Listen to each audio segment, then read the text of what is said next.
बिस्मिल्लाहिर्रहमानिर्रहीम।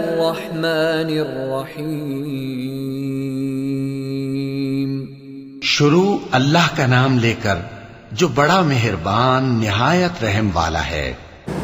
मोहतरम मुसल्लियान किराम, मुअज़्ज़ज़ हाज़रीन और काबिल क़द्र दीनी भाइयों,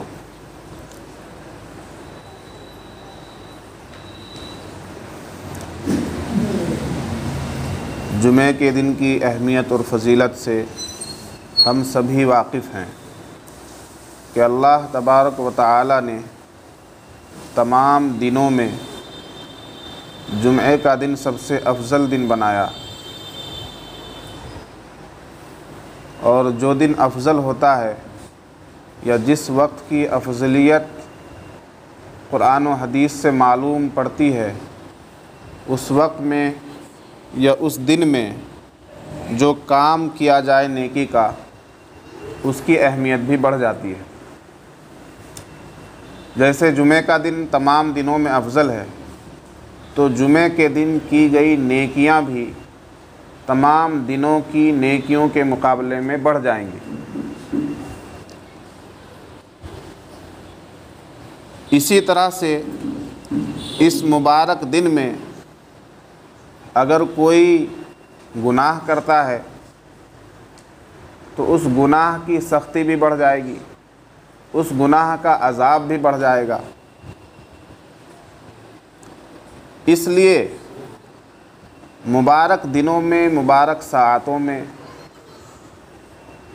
मुबारक वक्त के अंदर या मुबारक मकामात में नेकियों की जितनी ज़्यादा कसरत करनी चाहिए, उतना ही बुराइयों से रुकना भी चाहिए।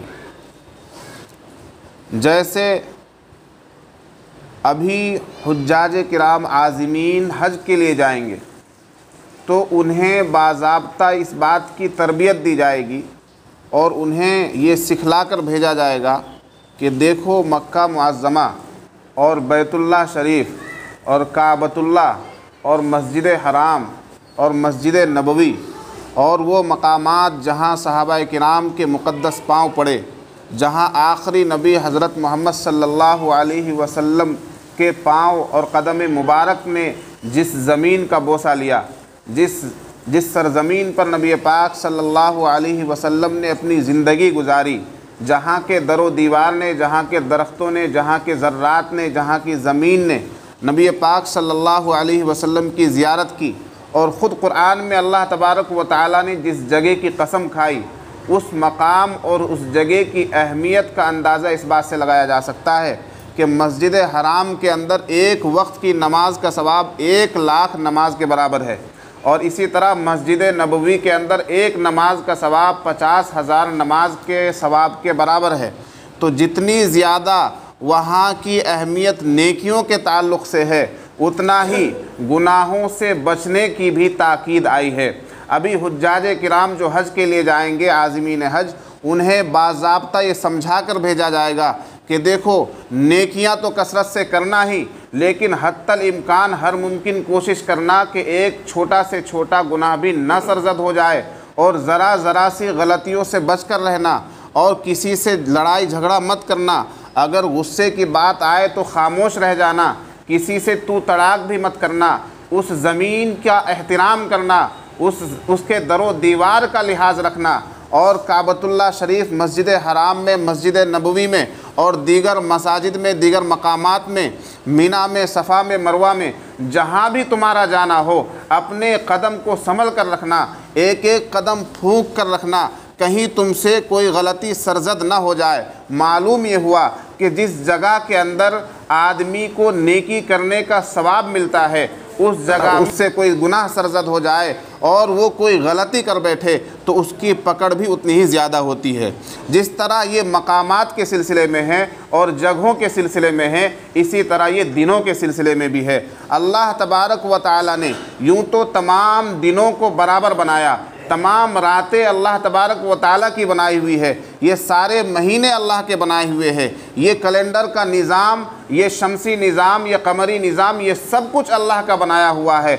और इस्लाम की खूबी ये है कि इस्लाम की नज़र में कोई दिन या कोई रात, कोई महीना या कोई साल बुरा नहीं है, मनहूस नहीं है। हम देखते हैं आज हमारे मुआशरे में भी ये बुराई आम हो गई है कि बहुत से लोग शादियों के लिए जब तारीख़ तय करते हैं तो वो बाज़ाब्ता किसी ऐसे आदमी को बुलाकर मालूम करते हैं कि देखो कौन सा दिन ज़्यादा बेहतर रहेगा, देखो कौन से दिन में जो है मनहूसियत नहीं रहेगी। हालांकि ये खालिस हिंदुआना और मुशरिकाना रस्म है और मुशरिकाना अक़ीदा है। अल्लाह तबारक व तआला ने तमाम दिनों को बराबर करार दिया है।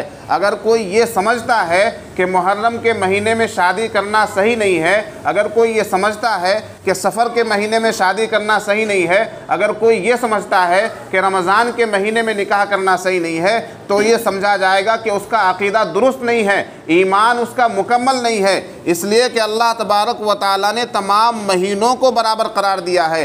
इसलिए बाज़ाब्ता कैलेंडर देखना और हिंदुओं की तरह तारीख़ तय करना, हमारे कुछ पढ़े लिखे वो बाज़ाब्ता कैलेंडर लेकर देखने के लिए बैठ जाते हैं कि किस दिन की ज़्यादा अहमियत है। ऐसी कोई बात नहीं है। आपको जब मुनासिब हो, आपका जिस महीने में ज़्यादा आपको सहूलत मिलती हो, उस महीने की किसी भी तारीख़ को तय कर लीजिए। आप अपनी सहूलत देखिए कि आपके यहाँ रिश्तेदार किस दिन ज़्यादा आ सकते हैं, आपके रिश्तेदारों को किस दिन ज़्यादा सहूलत हो सकती है, आपका इंतज़ाम कब तक हो सकता है, उस लिहाज से कोई भी तारीख़ कोई भी दिन तय कर दीजिए। मुहर्रम के महीनों में हमारे यहाँ शादियाँ नहीं होती। मेरे भाइयों, मुहर्रम का महीना तो बहुत मुबारक महीना है, सहाबा किराम की शादियाँ हुई हैं। इसलिए किसी भी महीने को मनहूस समझना और किसी महीने या किसी दिन के बारे में ये अक़ीदा रखना कि इस दिन शादी करना सही नहीं होता, ये हिंदुआना अक़ीदा है, ये मुशरिकाना अक़ीदा है और ऐसे अक़ाइद से हमें बाज रहना चाहिए, तौबा करना चाहिए। तो एक बात तो ज़िम्नन मैंने ये बता दी कि अल्लाह तबारक व तआला ने तमाम दिनों को बराबर करार दिया है, तमाम रातें अल्लाह की बनाई हुई हैं, कोई रात मनहूस नहीं है, कोई दिन मनहूस नहीं है। अल्लाह तबारक व तआला की रहमत और बरकत तमाम दिनों में नाजिल होती है और अल्लाह तबारक व तआला की इबादत तमाम दिनों में की जा सकती है। किसी भी दिन अल्लाह की इबादत की जा सकती है, किसी भी रात में अल्लाह की इबादत की जा सकती है। हदीस में आया है कि हर रात आखिरी हिस्से में अल्लाह तबारक व तआला की तवज्जो मुसलमानों की तरफ और दुनिया वालों की तरफ ज़्यादा हो जाती है। अल्लाह तबारक व तआला आसमान दुनिया पर आकर हर रात अपने बंदों को पुकारता है कि कोई मांगने वाला है तो मैं उसे अता करूं, कोई रिस्क का तलबगार है तो मैं उसे रोज़ी दूं, कोई और किसी हाजत को लेकर मेरे पास आया है तो मैं उसकी हाजत रवाई करूं। तो ये बात समझने की है कि अल्लाह तबारक व तआला ने तमाम रातों को, तमाम दिनों को यकसा बनाया है, बराबर बनाया है। इसलिए ख़ासकर हमें शादियों के ताल्लुक़ से या प्रोग्रामों के ताल्लुक़ से हमें ये अक़ीदा छोड़ देना चाहिए कि इसके लिए बाज़ाब्ता तारीख़ देखनी पड़ती है, कैलेंडर निकालना पड़ता है। ये गलत अक़ीदा है, ये मुशरिकाना और हिंदुआना अक़ीदा है जो हमारे दरमियान आता जा रहा है। ये तो एक अलग बात हुई कि अल्लाह तबारक व तआला ने तमाम दिनों को बेहतर बनाया, तमाम रातों को अच्छा बनाया, तमाम दिन अल्लाह तबारक व तआला के बनाए हुए हैं। लेकिन अल्लाह तबारक व तआला ने तमाम चीज़ों में दराजात का तफावत रखा है, यानी तमाम चीज़ों में अल्लाह तबारक व तआला ने कुछ चीज़ों को ज़्यादा अफजलियत दी है।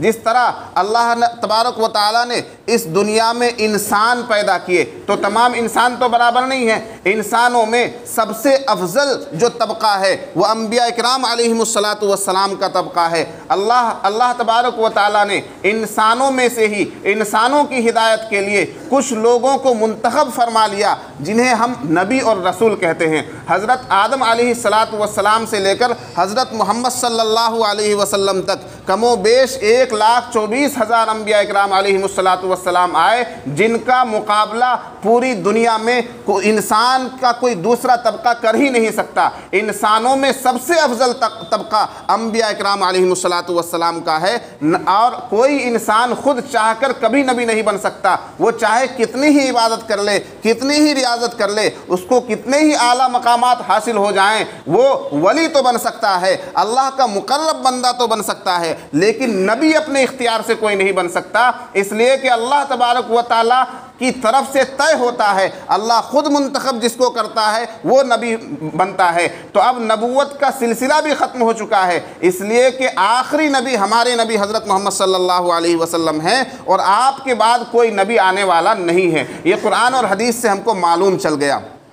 तो जिस तरह अल्लाह तबारक व तआला ने तमाम इंसानों में नबियों को सबसे अफजल बनाया है, इसी तरह अल्लाह तबारक व तआला ने तमाम शरीयतों में इस शरीयत को, शरीयत मोहम्मदिया को सबसे अफजल करार दिया है। तमाम किताबों में जो आसमानी किताबें नाजिल हुई, जिनमें 4 बड़ी किताब हैं, तौरात, इंजील, ज़बूर और कुरान, अल्लाह तबारक व तआला ने इन चारों किताबों में भी और सारी आसमानी किताबों में कुरान मुक़द्दस को, कुरान मजीद को सबसे अफजल करार दिया। और कुरान मजीद का एजाज़ और एजाज़ ये है कि रहती दुनिया तक, क़यामत तक कुरान पाक महफूज रहेगा। जिस तरह से, जिस नोको पलक के साथ, जिस शोशे और नुक्ते के साथ, जिन जिन आयतों के साथ, जिस शक्ल में अल्लाह तबारक व तआला ने कुरान पाक को नाजिल किया था नबी मुकर्रम हज़रत मोहम्मद सल्लल्लाहु अलैहि वसल्लम के क़ल्ब अथर पर, उसी तरह से उसमें एक नुक्ते के बराबर रद्द बदल नहीं हो सकता। रहती दुनिया तक ये कुरान महफूज रहेगा। ये कुरान का एजाज़ है।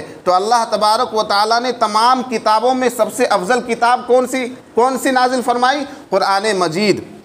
इसी तरह अल्लाह तबारक व तआला ने सारे दिन बनाए, सारे अय्याम बनाए, सारी रातें बनाई, सारे महीने पैदा किए। तो अल्लाह तबारक व तआला ने कुछ महीनों को ज़्यादा अफजल करार दिया, जैसे रमज़ान का महीना सबसे अफजल महीना है। इसी तरह रातों में लैलतुल क़द्र, जिसे हम शबे क़द्र कहते हैं, वो तमाम रातों में सबसे ज़्यादा अफजलियत की हामिल है, इसलिए कि कुरान में उसकी अफजलियत की बात आई है। लैलतुल क़द्र खैरुम मिन अल्फ़ि शहर, लैलतुल क़द्र को, शबे क़द्र को 1000 महीनों से बेहतर करार दिया गया। इसी तरह हदीस में आया है कि दिनों में जुमा का दिन सबसे अफजल है। तो हमें क्या करना चाहिए? जिस तरह से हमें ये मुबारक रातें मिलती हैं, ये मुबारक महीने मिलते हैं और ये मुबारक दिन मिलते हैं, तो हमें इन दिनों का, इन महीनों का, इन रातों का एहतिराम करना चाहिए। और इसके एहतिराम का तकाज़ा क्या है कि हम इसमें ख़ास कर गुनाहों से दूर रहें। आज जुमे का दिन है, जुमे का दिन तमाम दिनों में अफजल है। हम देखते हैं कि बहुत से हमारे अहबाब जुमे की नमाज की तो अहमियत को समझते हैं और जुमे की नमाज का एहतिमाम तो करते हैं, लेकिन जुमे की नमाज के अलावा जुमे के दिन भी वो कोई और दूसरी नमाज नहीं पढ़ते। मैं आपसे दरख्वास्त कर रहा हूँ कि नमाज की तरफ आइए और शुरुआत इस तरह कीजिए कि हम जुमे के दिन सिर्फ जुमा नहीं बल्कि जुमे के दिन कोई नमाज नहीं छोड़ेंगे। जुमे के दिन हम फजर की नमाज भी पढ़ेंगे, जुमे की नमाज भी पढ़ेंगे और असर की नमाज भी पढ़ेंगे, मगरिब की नमाज भी पढ़ेंगे, इशा की नमाज भी पढ़ेंगे। तब समझा जाएगा कि आपने जुमे के दिन को जुमे के तरीक़े से गुजारा है। सिर्फ जुमा पढ़कर चला जाना काफ़ी नहीं है। जुमे के दिन आप सुबह सवेरे उठिए, फजर की नमाज अदा कीजिए, फिर जुमे की तैयारी कीजिए। और जो काम करने वाले लड़के और नौजवान हैं और बच्चे हैं, जिन्हें इस तरह के कामों में मुलव्वस रहना होता है कि कपड़े गंदे हो जाते हैं, कपड़े मैले हो जाते हैं, उन्हें चाहिए कि 2 घंटे पहले, 1 घंटे पहले अपने काम से फारिग हो जाएं, अपनी दुकानों को बंद कर दें, नहा धोकर जुमे की तैयारी में लग जाएं। मैं देखता हूं तो अफसोस होता है कि हमारे बहुत से नौजवान सिर्फ कपड़ा मैला होने की वजह से, सिर्फ नापाक होने की वजह से वो जुमा तक छोड़ देते हैं। मेरे दोस्तों, आपकी क्या मुसलमानी है जब जुमा भी आपसे अदा नहीं हो रहा है? हदीस में आया है कि 3 जुमा जिसने छोड़ दिया उसके ईमान का कोई एतबार नहीं, उसके ईमान का कोई ठिकाना नहीं। हम लोग अपने आप को मुसलमान कहते हैं, जुमा जैसा अहम फरीज़ा हमसे छूट रहा है। ये कितनी शर्मनाक बात है। ज़रा सी बात पर कि कपड़े मैले हैं, कपड़े साफ़ नहीं हैं, दुकान खुली हुई है, ये कोई बात हुई? जुमा अब मालिकुल मुल्क, बादशाहों का बादशाह, शहनशाह, जिसने तुमको बनाया, सारी कायनात को बनाया, जिसकी वजह से तुम रोज़ी खा रहे हो, ज़िंदा हो, तुम्हारी सांस चल रही है, वो एक चुटकी बजा दे तो तुम्हारी सांस निकल जाए, उखड़ जाए और तुम अभी इस दुनिया से चले जाओ। पूरे हफ्ते में एक दिन भी तुम उसके दरबार में नहीं जा रहे हो। कितनी शर्मनाक बात है।